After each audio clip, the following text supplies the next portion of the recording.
ఓం నమో శ్రీ లక్ష్మీ వెంకటేశ్వరాయ శ్రీ మహాగణాధిపతే నమః.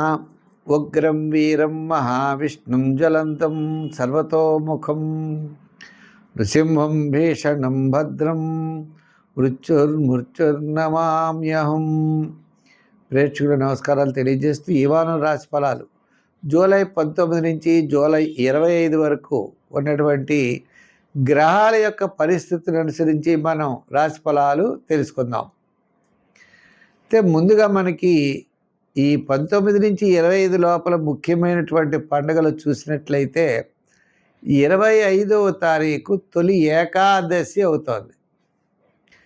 శయన ఏకాదశి అంటారు. ఆ రోజు చాతుర్మాస్య ప్రారంభం. ఆషాఢ శుద్ధ ఏకాదశి లగాయతు. మనకి కార్తీక మాసంలో ఈ వ్రతం పరిపూర్ణమవుతుంది. 4 మాసాలు పూర్తవుతాయి. ఆషాఢం నుంచి భాద్రపదం, భాద్రపదం నుంచి ఆశ్వీజం, ఆశ్వీజం నుంచి కార్తీకం. ఈ 4 మాసాలు అయ్యేటప్పటికీ చాతుర్మాస్య వ్రత దీక్ష అంటారు. ఈ 4 మాసములు విష్ణుమూర్తికి చాలా ప్రీతి అయినటువంటి మాసములట.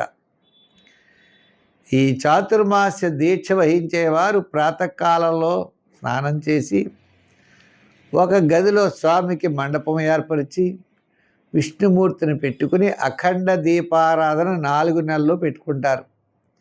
ఉదయం షోడశోపచారాల చేత పూజ చేసి స్వామివారికి నైవేద్యం పెట్టి ఆ ప్రసాదం స్వీకరిస్తూ కిందే పడుకుంటూ బ్రహ్మచర్యాన్ని పాటిస్తూ సాయంకాలం వేళ ఏకభుక్తం ఒకేసారి రోజు ఆహారాన్ని స్వీకరిస్తూ సాయంకాలం వేళ కూడా స్వామివారికి షోడశోపచారాల చేత పూజ చేసి ఒక దీక్ష వహిస్తారు.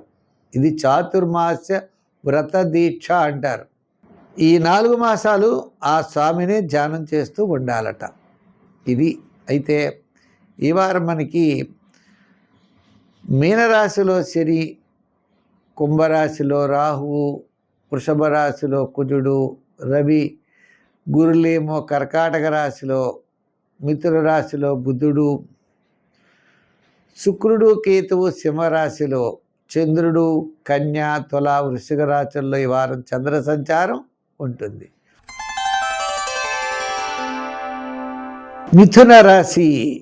ఈ మిథున రాశి వారికి వార ప్రారంభం, వారం మధ్యలో, వారాంతంలో కూడా వారం మధ్యలో జాగ్రత్తలు తీసుకోవాలి. వివాదాలు రావడానికి అవకాశాలు ఉన్నాయి.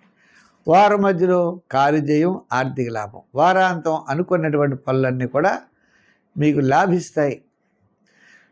ద్వితీయంలో ఉన్నటువంటి గురుడి యొక్క బలం వల్ల కుటుంబ, ఆర్థిక, సంతానపరమైన వ్యవహారాల్లో ప్రోత్సాహకరంగా ఉంటుంది. బంధుమిత్రుల యొక్క సహాయ సహకారాలు మీకు లభిస్తాయి. నూతనమైనటువంటి ప్రయత్నాలు మీకు యోగిస్తాయి. మంచి ఆలోచనలతో ముందుకు వెళతారు. గతం కంటే మెరుగైనటువంటి ఫలితాలు ఉంటాయి. ఆర్థిక సర్దుబాట్లు ఉంటాయి. చిన్న చిన్న సమస్యలు తగ్గుతాయి. ప్రతి పని అనవసరంగా మీరు ఎక్కువ ఆలోచించడం అనవసరం. విద్యాపరంగా మంచి అవకాశాలు లభిస్తాయి.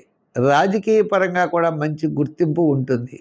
వృత్తుల్లో కూడా న్యాయవాదులు, వైద్యులు, కళారంగం వారు, చిన్న చిన్న చేతి వృత్తి పనివారు, ఇన్సూరెన్స్ కంపెనీసు, ఇటువంటి వృత్తులు చేసేవారికి అందరికీ కూడా చాలా ప్రోత్సాహకరంగా ఉన్నది. వ్యాపార పరంగా కూడా చూస్తే ఐటీ, అలాగే ఎలక్ట్రికల్లు, చిన్న చిన్న చేతి వృత్తుల వారు, అన్ని రంగాల వ్యాపారస్తులకి, డెవలప్మెంట్స్కి గురువారం నుండి శనివారం వరకు చాలా అనుకూలంగా ఉన్నది. అయితే మీకు ఆర్థిక ఇబ్బందులు ఉండొచ్చు. అవి గతంలో చేసినటువంటి ఇబ్బందులు ఒక్కసారి తొలగవు కదా. ఈ ఏడాదంతా గురుడి యొక్క బలం అనుకూలంగా ఉండడం చేత క్రమేపీ వాతావరణ పరిస్థితులు మీకు అనుకూలంగా మారడానికి అవకాశాలు ఉన్నాయి. ఉద్యోగపరమైన ఆర్థిక ప్రోత్సాహం ఉంటుంది. విద్యార్థులకు కూడా మంచి అవకాశాలు ఉంటాయి.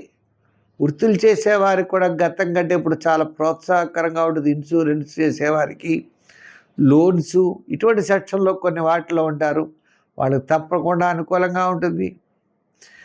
వ్యాపారాత్మకంగా కూడా పార్ట్నర్షిప్ అవ్వచ్చు, నూతనమైన వ్యాపార ప్రయత్నాలు అవ్వచ్చు. ఇతరుల యొక్క సహాయ సహకారాల వచ్చు తప్పనిసరిగా లభిస్తాయి. సంఖ్యల్లో 5, రంగుల్లో గ్రీన్ వాడండి. ఆరాధన దగ్గరకు వచ్చేటప్పటికి వ్యయంలో ఉన్న కుజునికి ఆయన కోసం తప్పనిసరిగా సుబ్రహ్మణ్య స్వామి వారి యొక్క ఆరాధన చేయండి. ఇంకా రెండో విషయం ఉన్నది, విష్ణు సహస్రం వినండి.